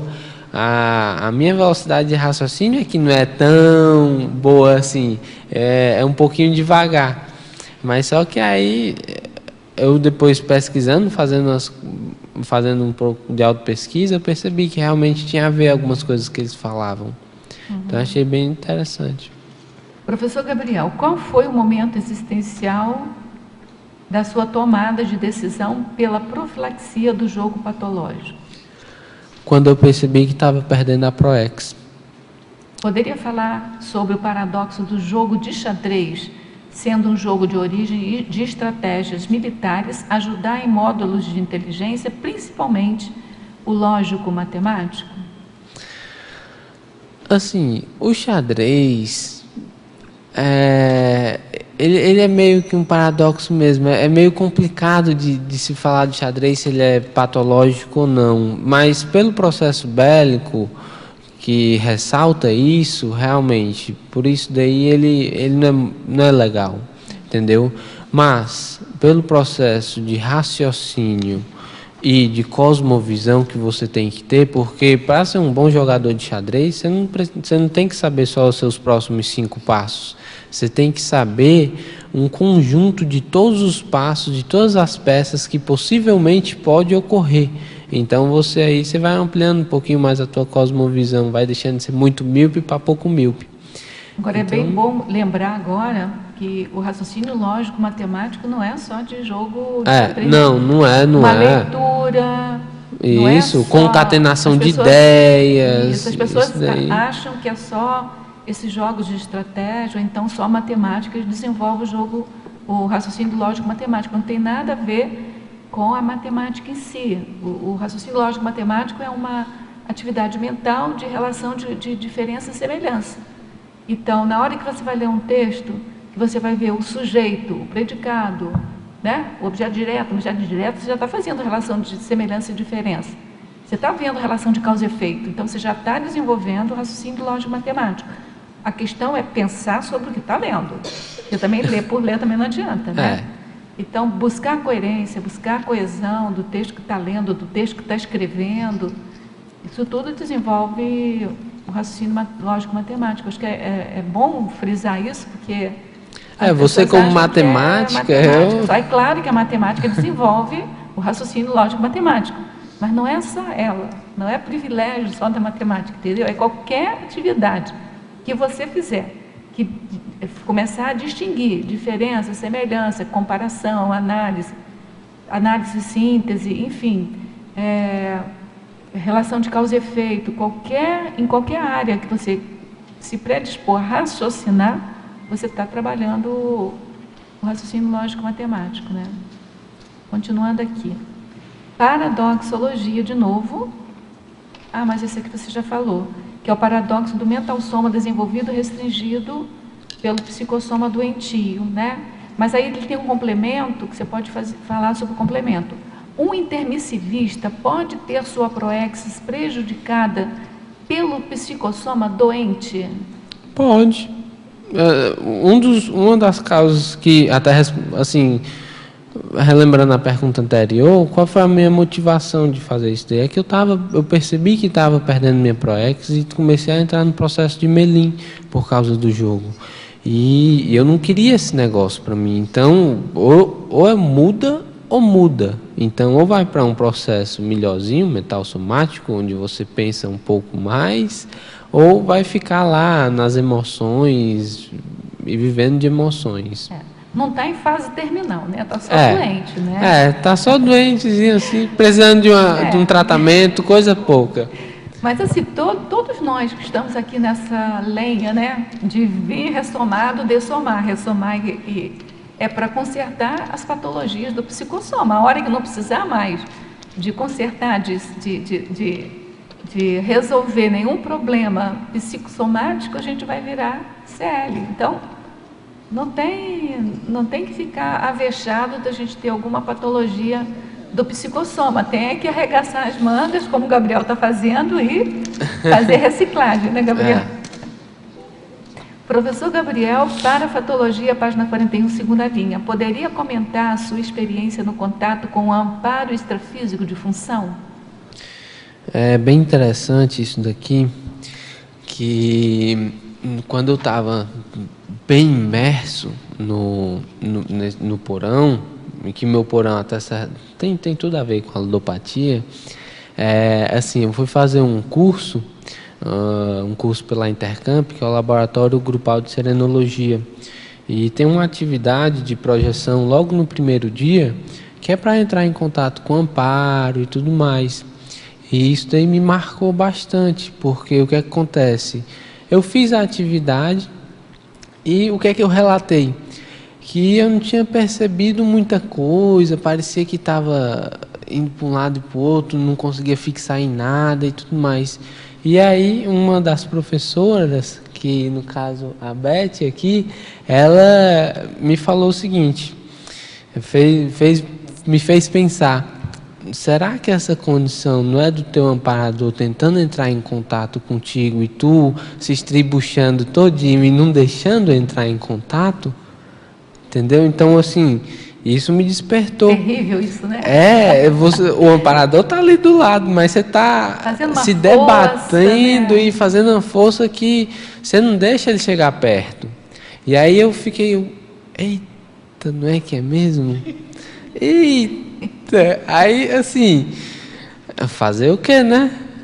Tem um conceito do professor Valdo, acho que é nas 200 teáticas, acho que é 200 teáticas, no livro dele, que é a dificuldade recíproca. A gente acha que a gente tem dificuldade de ver o amparador, mas, na verdade, eles têm uma dificuldade enorme de acessar a gente. Né? É engraçado não, é dramático isso, mas é verdade. Mas é a dificuldade recíproca, esse conceito é bem importante para a gente.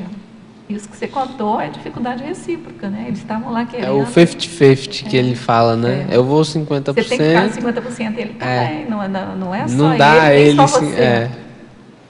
Professor Gabriel, Fatologia, página 41, quarta linha de baixo para cima, sobre a dedicação aos esportes sadios. Poderia opinar se o futebol é um esporte sadio, tendo em vista ser um jogo muito popular, mas conter jogadas às vezes consideradas violentas e de uma competitividade brutal, gerando holopensene patológico, gerando vide as violentas torcidas organizadas. Eu acho que ela mesmo está respondendo, né?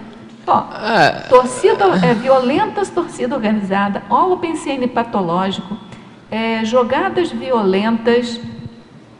Para mim já respondeu. Assim, ela fez a pergunta respondendo a pergunta. Então, mas o que eu vejo é que se ele está muito imerso que ele não sai do quarto, às vezes pegar um esporte desse como o futebol e ele gastar ali o energossoma, colocar o soma para jogar, pode ser uma medida primária. ali de primeira mão para que ele comece a se mover, para que ele comece a quebrar, sair daquele holopensene. Mas não é uma medida para ficar mantendo e sempre jogando e tudo mais. É uma medida primária para quebrar, para estourar um pouquinho ali a bolha, entendeu? Mas não pode ser aquele jogo de futebol estrito centro, porque aquilo, por exemplo, a gente vê, eu vi uma vez uma propaganda de um carro que falava sobre espaço de frenagem. Sabe o que é? Aquele espaço que ele ainda precisa para parar total. mesmo. E assim, eu não me lembro mais qual era a marca do carro, porque eu queria recuperar essa propaganda. Eu fiquei, assim, impressionada que ele mostrou direitinho como é que o cérebro acompanha, sabe? Então, naquele movimento de freada muito brusco, o cérebro, a massa encefálica, ele bate na parede do crânio, entendeu?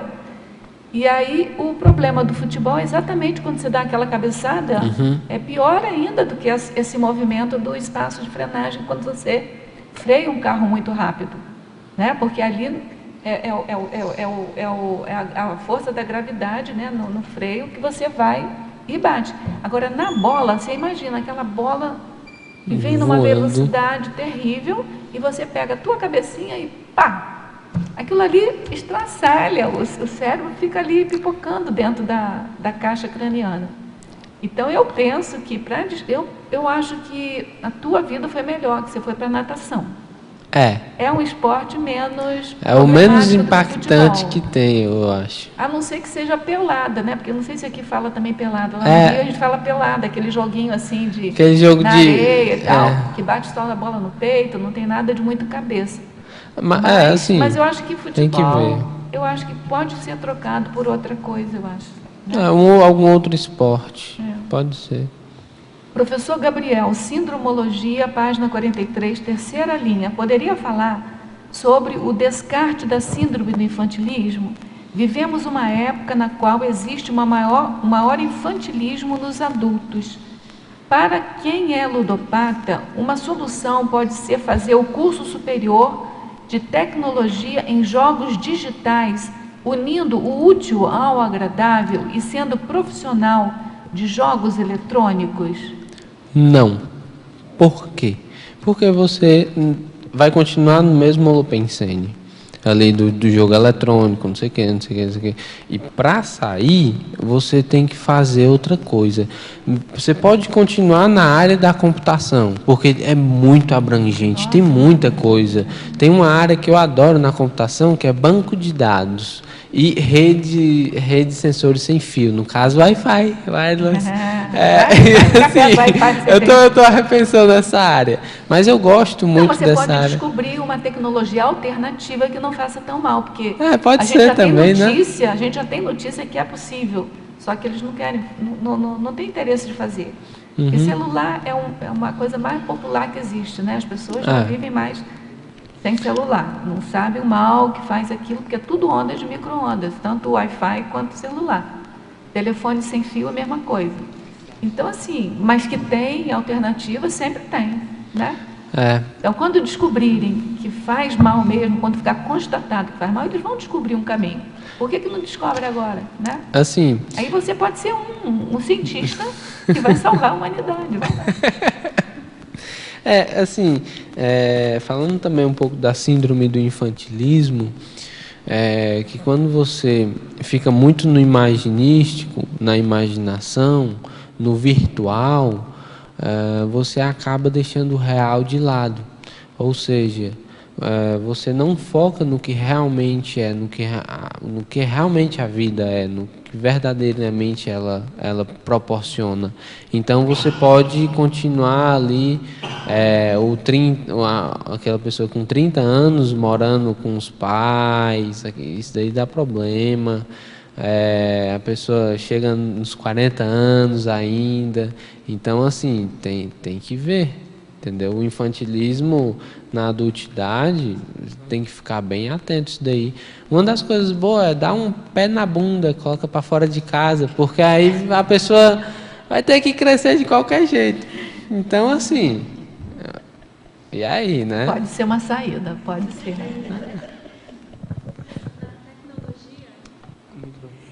Você poderia falar da técnica do aquecimento neuronial? Olha, a pergunta que eu tinha aqui, ó.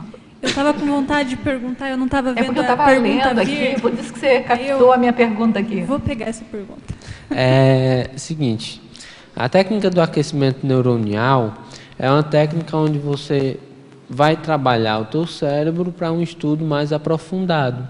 Ou seja, você pode preparar ela de forma energética, como trabalhando o circuito coronofrontochacral, fazendo um circuito entre os 2 chakras da cabeça, e também você pode fazer uma pré-leitura com algo não tão aprofundado, mas uma pré-leitura do que você já vinha estudando antes, entendeu? No caso da computação, você olha um pouco o que é que você estudou nas semanas passadas, porque aí já vai adaptando a tua cabeça ao que você vai estudar, o que ocorreu nessa semana, entendeu? Então, você pega um pouquinho do que você já estudou e vai trabalhando para que o cérebro, quando chegue na hora de ler o que é necessário, ele já esteja funcionando ali a 100%, entendeu? Gabriel, aqui na ciclologia, na segunda linha, você fala o ciclo periódico, autopesquisa, autoenfrentamento e autossuperação. Nesse ciclo aqui, né, na vivência desse ciclo, quais foram os atributos mentais somáticos que te ajudaram a vivenciar de forma sinérgica esse ciclo? Assim, o que me ajudou muito nesse ciclo foi a responsabilidade que eu tinha sobre a assistência, sobre um processo de PROEX que eu tinha que desenvolver.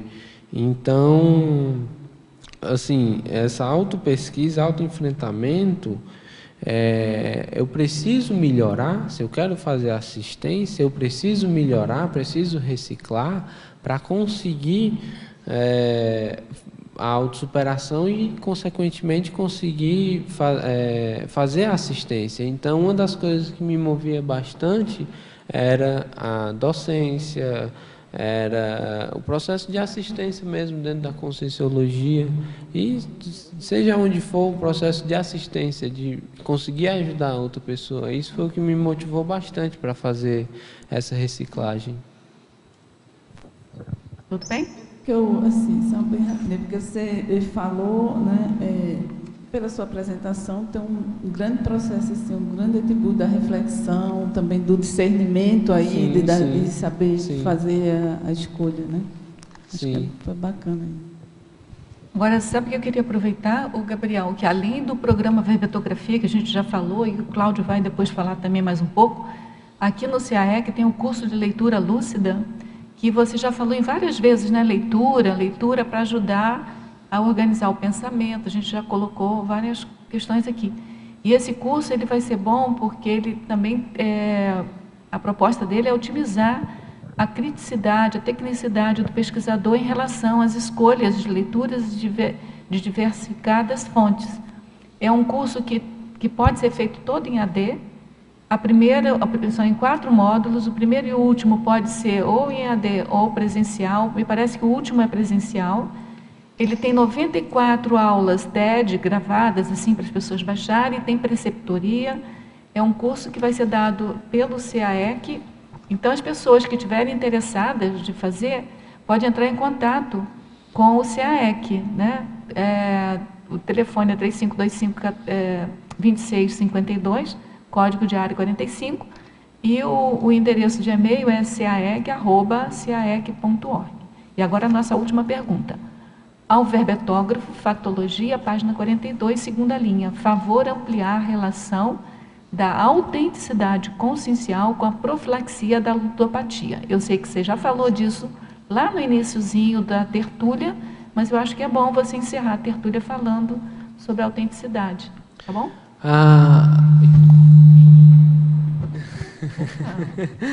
De autenticidade. A autenticidade consciencial, quando é de forma cosmoética, você acaba vendo os teus traços. Então, assim, se você é autêntico consigo mesmo, você acaba vendo que realmente precisa melhorar. E, assim, isso ajuda bastante no processo de profilaxia, seja qual profilaxia for. Porque se você é autêntico consigo mesmo, você não vai ficar falando e fazendo outra coisa. Então, você não vai ficar dando falácias, que é o que muita gente que está no processo patológico faz. Então, a autenticidade, eu vejo que, assim, para o processo da ludopatia ou então de qualquer outra patologia, desenvolver a autenticidade cosmoética, que eu vejo que é o suprassumo, assim. Se você tem autenticidade cosmoética com o que você faz, você vai ter um exemplarismo. Não vai ter palavras para descrever o exemplarismo. Um exemplarismo assim saudável, né? Eficiente no caso, né? Para fazer a TARES. A melhor TARES é o exemplarismo, né? Olha, nosso tempo terminou. A gente ficaria aqui discutindo esse assunto, né? Você vê que fez muita assistência. O pessoal perguntou bastante. A gente agradece a presença de todos vocês. Parabeniza aí o Gabriel. A gente aguarda novos verbetes, tá, Gabriel? E quando termina a tertúlia com muita pergunta ainda para o pessoal fazer, porque indicador de que muitos verbetes ainda têm que ser feitos, né? Fala. Quando eu terminei de fazer esse verbete aqui, eu tinha mandado 3 títulos. Quando eu terminei de fazer esse aqui, me retornou um outro para fazer. Isso. Então, assim... É só a gente tirar eu tenho mais um aí, já está encaminhando. Isso. Então... Estamos indo trabalhar. Isso, e nós vamos ficar aguardando o seu próximo verbete, então, tá? Então, já agradeço a presença de todos vocês, a participação de todos os teletertulianos. A gente convida vocês para participarem conosco todos os dias, de 12h30 a 2h30. E como eu sempre falo, né? São vocês aqui, tertulianos, e os teletertulianos, junto com o verbetógrafo do dia, que movimentam aqui o debate, tá certo? Então, a gente aguarda todos vocês e agradece ao mesmo tempo. Passando agora para os nossos comerciais. Obrigado. As pontuações da tertúlia de hoje são 35 assinaturas no livro de presença, 11 perguntas presenciais e 27 perguntas respondidas online. Hoje nós temos 2 recados. A Nerli com o 2º Encontro Internacional da Paz e o Cláudio com o programa Verbetografia. Nós queremos convidar os tertulianos a participarem do 2º Encontro Internacional da Paz, que vai ocorrer em Saquarema, no Rio de Janeiro. É o 2º encontro, o primeiro foi em 2009. Então, depois de todo esse debate, hoje nós já temos um livro, um tratado pacificário. Nós temos o curso Pacifismologia em todo o Brasil e no exterior também. Então, nós queremos convidar pessoas afinizadas com a temática da paz a participarem desse debate, mesas de debates, conferências. Nós também teremos, lá no campus, em Saquarema, no Rio de Janeiro, todo esse trabalho ele é em prol da materialização do primeiro laboratório grupal da paz. Então, vai ser de 18 a 21 de abril, em Saquarema, uma região rica em energias naturais, no Rio de Janeiro. Também, além das conferências, pesquisas apresentadas sobre esse tema, vamos ter o professor J. Vasconcelos, um filósofo e advogado, defensor do conceito de democracia pura. Na semana anterior ao evento, dias 11 e 12 de abril, vamos ter um curso inédito, o Pacificário, com dinâmica similar à que vai ocorrer no Laboratório da Paz. Então, pessoal, pessoas afinizadas com esse tema, nunca o planeta precisou tanto, né, desse holopensene da paz. Quem se sentir afinizado, contribuam com suas energias e procurem se inscrever. Nós temos vagas limitadas, apenas 180 participantes. O telefone do Rio de Janeiro, 21 31 53 75 75. Aqui em Foz do Iguaçu, 45 2102 1448. E também pelo site www.iipc.org. Muito obrigada. Atenção, você que está nos ouvindo, ouviu essa tertúlia do Gabriel, que veio do Ceará para apresentar esse verbete, teremos agora o programa Verbetografia, que convida vocês para a aula na quinta-feira, começar o primeiro programa desse ano, dia 26 de fevereiro a 21 de maio. Você pode escrever verbete também. Você pode escrever o verbete independente ou ter o apoio da equipe do Verbetografia, que facilita muito o trabalho. Então, as aulas são desse primeiro semestre, e o segundo semestre começa 6 de agosto. São 2 turmas diferentes, cada turma tem 48 horas aula, duração de 12 semanas, o investimento pode ser parcelado em 3 vezes, e maiores informações, 45 3525 2652. Junte-se ao grupo da Verbetografia. Boa tarde. Para amanhã, teremos o verbete Senso de Sociabilidade, especialidade Conviviologia, e o verbetógrafo Ricardo Rezende. Muito obrigado e boa tarde a todos.